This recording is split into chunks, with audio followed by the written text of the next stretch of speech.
좋은 날입니다. 성령님께서 오늘도 여러분의 심령 가운데 큰 은혜와 평강으로 함께 해 주시기를 주님의 이름으로 축복합니다. 오늘부터 시작하여서 여호와의 절기 가운데서도 봄 절기 세 가지에 대해서 배우기를 원합니다. 우리가 잘 아는 대로 하나님께서 이스라엘 백성들에게 명하신 절기가 모두 7개가 있다고 했습니다. 그 7개는 봄절기와 이른 여름절기와 가을절기로 나눌 수 있다고 했는데 봄절기는 3개의 절기가 옵니다. 유월절, 무교절, 그리고 초실절. 그 다음 이른 여름절기, 그것은 오순절 나옵니다. 그 다음 가을에 가을절기가 3가지가 있는데 그 3가지는 나팔절, 대속죄일, 그리고 초막절 혹은 장막절이라고 하기도 하는데, 이렇게 해서 7개의 절기가 하나님께서 자기 백성에게 지키라고 명하신 절기들입니다. 사실 이 절기보다도 가장 기초가 되는 절기가 한 가지 있습니다. 그것이 뭘까요? 바로 안식일입니다. 매주 토요일마다 유대인들은 안식일을 절기로 지키고 있죠. 메시아가 오실 때까지 지켜야 되는 절기로서 하나님께서 명령하신 것이 안식일입니다. 자, 그래서 오늘 그 중에서도 봄절기 3가지에 대해서 배우기를 원합니다. 유월절, 무교절, 초실절입니다. 오늘 본문은 레위기 23장 1절부터 7절까지만 한번 읽어보고 첫 번째 절기인 유월절에 대한 이야기부터 시작하려고 합니다. 사실은 이 봄절기에 대한 저의 강의를 듣기 전에 여러분들께서 저희 웹사이트 유튜브에서 여호와의 절기라고 하는 시리즈의 강의를 먼저 한번 들으시면은 이 유월절에 대한 강의가 더 쉽게 이해되리라고 생각합니다. 자, 그러니까 여호와의 절기라는 게 무엇인가, 왜 지켜야 되는가, 누구에게 지키라고 했는가, 언제 지키라고 했는가, 이 여호와의 절기의 의미는 무엇인가, 이런 전반적인 내용을 한 7번에 걸쳐서 시리즈로 여러분에게 유튜브로 올려놨습니다. 그래서 먼저 이것을 읽어보시고 나서, 여러분이 보고 나서 그 다음에 봄절기, 가을절기, 이른 여름절기, 이 7개의 절기를 여러분이 한번 들어보시면은 왜 하나님께서 이스라엘 백성들에게 구약 성경에서 이런 절기를 지키라고 말씀하시는지에 대한 분명한 뜻을 알 수 있게 될 것입니다. 오늘은 먼저 유월절에 관한 이야기만 하기를 원합니다.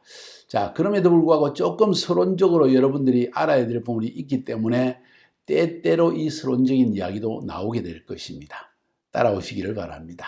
자, 레위기 23장 전체는 하나님께서 이스라엘 백성들에게 주신 절기를 지켜라, 언제 지켜라 하는 이런 이야기들이, 이렇게 지켜라 하는 내용들이 쭉 수록되어 있는 것이 레위기 23장입니다. 레위기뿐만 아니라 민수기와 또 출애굽기 이런 것에서도 우리가 이 절기에 대한 하나님의 말씀이 또 나오는 것을 볼 수가 있습니다. 그때 필요를 따라서 이 부분들도 살펴보기를 원합니다. 오늘은 레위기 23장입니다. 23장 1절부터 7절까지만 여러분이 한번 읽어보시고 저의 강의를 따라오시기를 바랍니다. 제가 읽겠습니다. 여호와께서 모세에게 말씀하여 이르시되 이스라엘 자손에게 말하여 이르라. 이것이 나의 절기들이니 너희가 성회로 공포할 여호와의 절기들이니라. 여기서 여러분이 기억해야 될 것은 나의 절기, 성회로 공포할 여호와의 절기. 엿새 동안은 일할 것이요 7째 날은 쉴 안식일이니 안식일. 너희는 아무 일도 하지 말라. 이는 너희가 거주하는 각처에서 지킬 여호와의 안식일이니라. 여호와의 안식일, 여호와의 절기, 이런 표현을 썼습니다. 이것이 너희가 그 정한 때 성회로 공포할 여호와의 절기이니라. 또 여기서 기억해야 될 것은 그 정한 때에라는 말입니다. 하나님이 정하신 때에 성회로 공포할 여호와의 절기다 하는 이런 표현들을 쓰고 있습니다.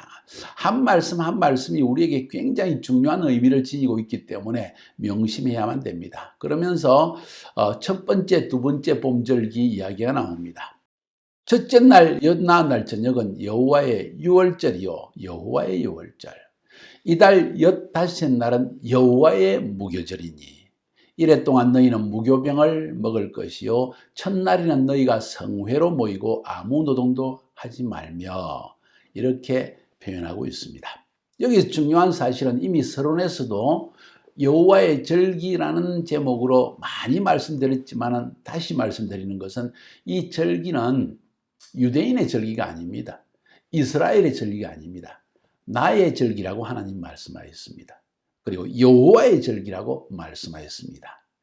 그러니까 이것은 하나님의 백성들이라면 누구나 지켜야 될 절기다 하는 것을 알 수가 있습니다. 왜 그렇게 말하는 거 아니? 이 절기는 매우 예언적인 하나님의 일을 미리 계시한 것이 절기이기 때문입니다. 그 부분은 여호와의 절기 편에서 여러분이 다시 한번 들으시면 그 말의 의미를 깨달을 수 있을 것입니다. 오늘은 유월절에 대한 이야기로 더 자세하게 들어가는 것이 나을 것 같습니다. 자, 첫째 달 엿나은 날 저녁은 여호와의 유월절이. 여기서 말하는 첫째 달은 이스라엘 백성들이 출애굽했던 그 달을 하나님께서 이스라엘 백성에게 첫째 달로 삼으라고 했습니다. 그것이 니산월 혹은 아빕월. 니산월은 페르시아적인 달표기이고 아빕월은 유대인들의 달표기입니다. 똑같은 달입니다. 니산월 혹은 아빕월 열 나흘째 날 14일 저녁 때. 이 말은 이스라엘 백성들에게 날은 그날 해가 질 때 그날이 끝나고 해 지는 순간부터 다음 날이 시작되어집니다. 무슨 말인지 알겠죠?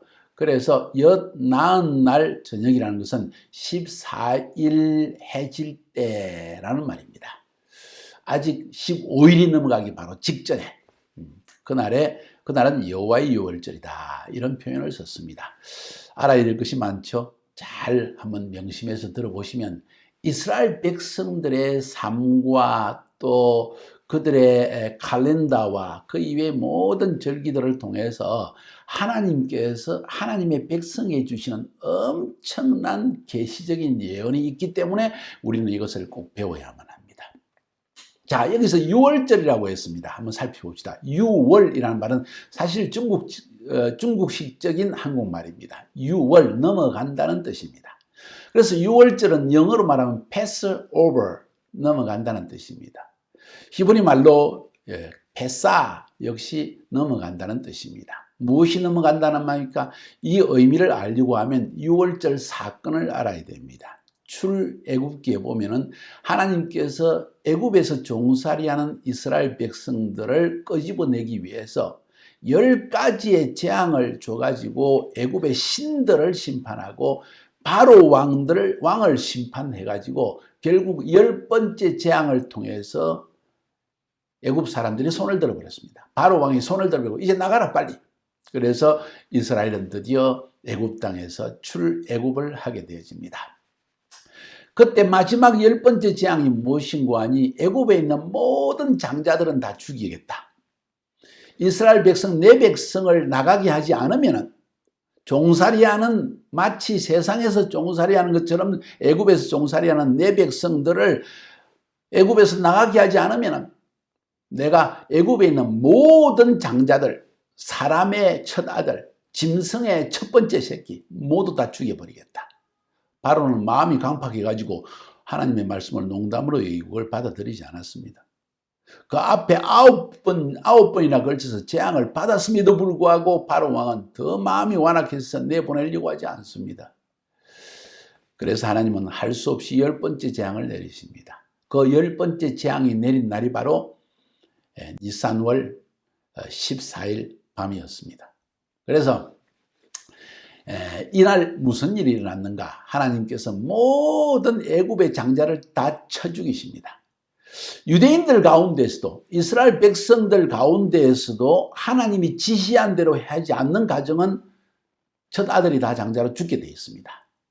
그래서 하나님은 자기 백성을 살리기 위해서 무엇을 명령하셨는고 하니 어린 양을 잡아가지고 10일째 잡아서 나흘간 집에 잘 보관했다가 14일 해질 때쯤 양을 잡아서 피를 얼른 받아가지고 그것을 문설주에 문지방에다가 다 발라라. 마치 십자가 모양으로 빨간 피를 발라버렸다는 거예요. 그러면 애굽의 모든 장자 첫 아들을 죽이는 천사가 심판하는 천사가 지나가다가 그 피를 보면 넘어갈 것이다. 그래서 패스오버 유월절 혹은 페사 히브리 말로 이런 말이 생겨난 것입니다. 그리고 그 일이 실제적으로 이스라엘 백성들의 삶 가운데 일어나게 되어졌습니다. 그리고 하나님은 이날 저녁에 이스라엘 백성들만이 피를 발라 어린 양의 피를 문설주 문지방에다 발랐기 때문에 구원받지 않았느냐.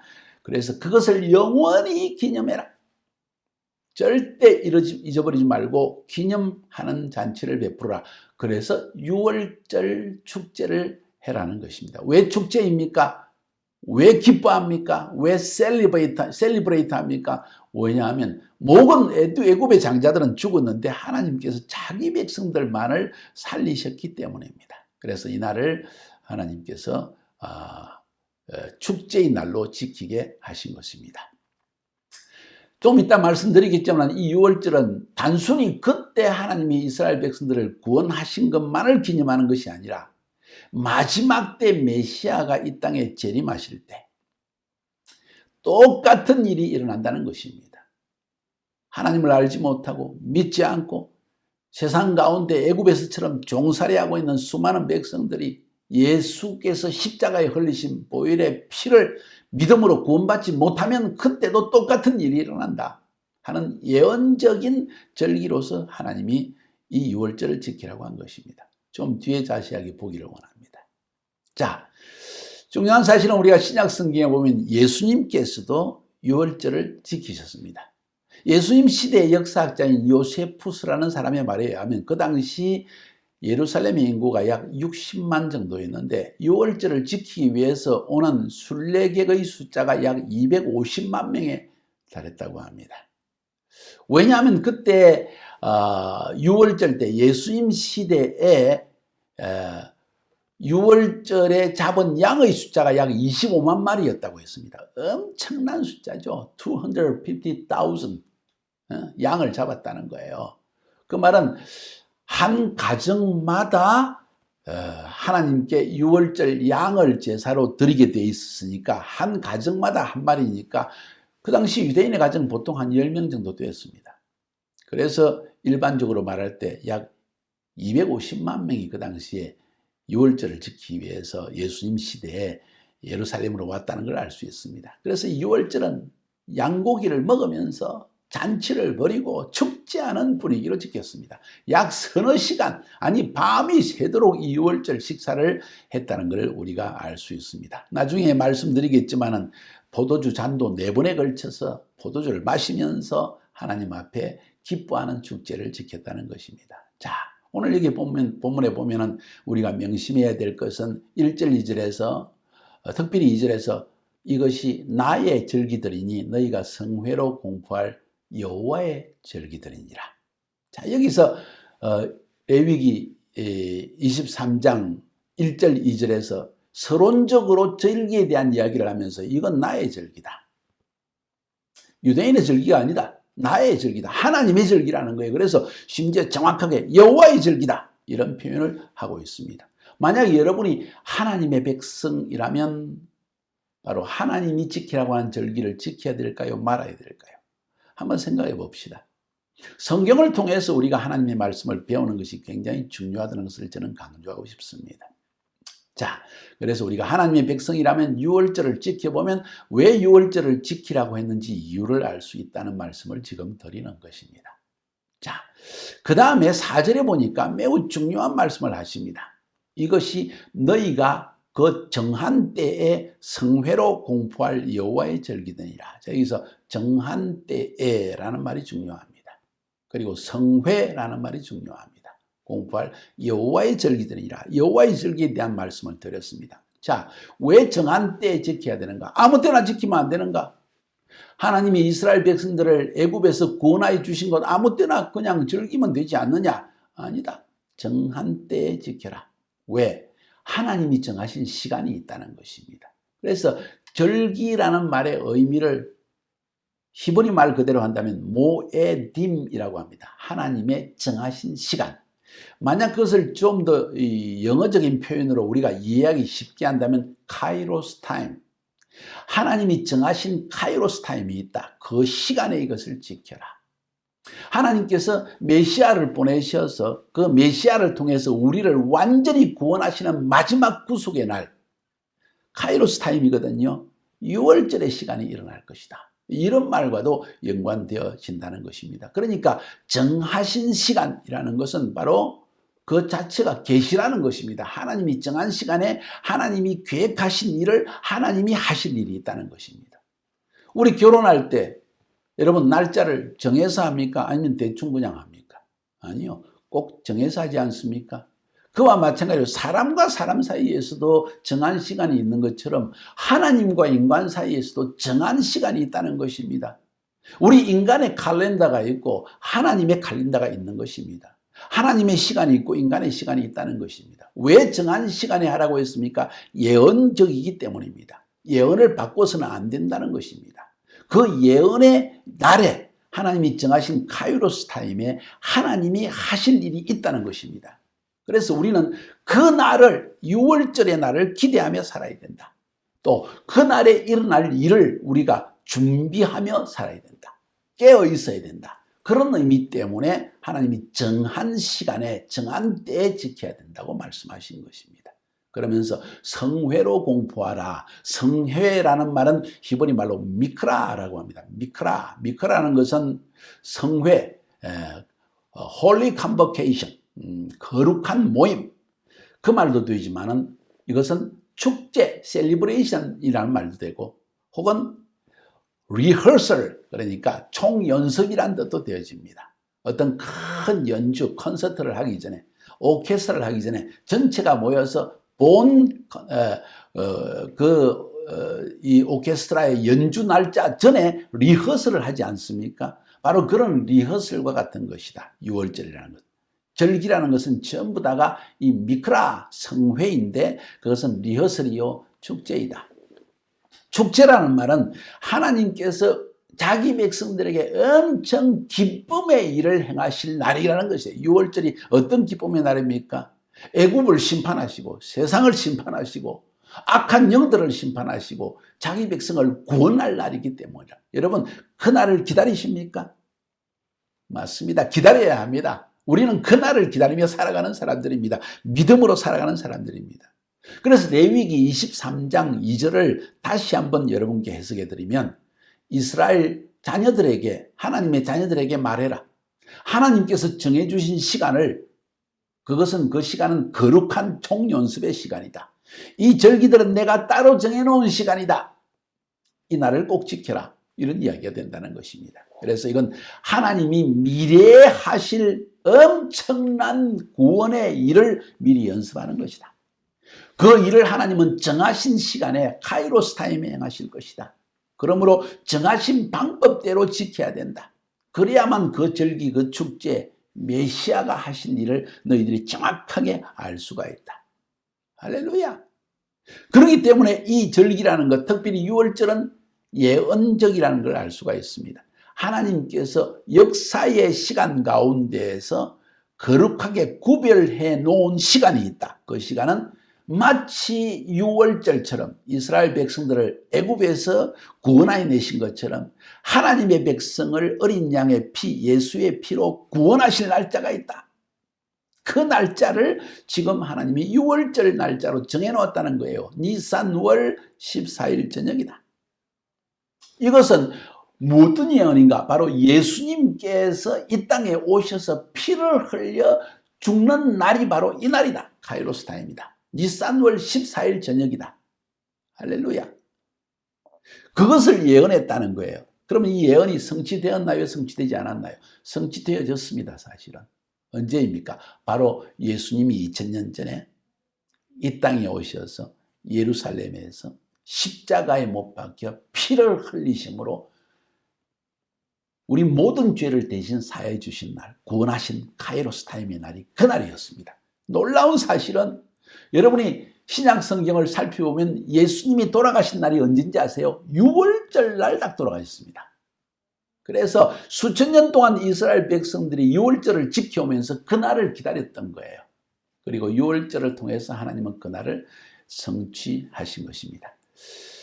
예수님의 재림 때에도 똑같은, 어쩌면 같은 시간대에 재림하실 게 아닌가 하는 생각도 가져볼 수가 있습니다. 이 세상에 오셔서 자기 백성을 완전히 구원하시고 그리고 이 세상을 다시 재창조하실 날이 또 어쩌면 6월절 니산월 14일 저녁 때가 아닐까 하는 생각도 하게 되어집니다. 자, 이것은 나중에 자세하게 살펴보기로 하겠습니다. 자, 오늘 여기에 첫 번째 6월절 첫째 날 여러분 강의를 들었습니다. 두 번째 강의를 계속 들으면서 6월절이 뭘 의미하는지 또 하나님이 우리에게 뭘 요구하시는지를 배울 수 있기를 바랍니다. 승리하시기를 주님의 이름으로 축복합니다.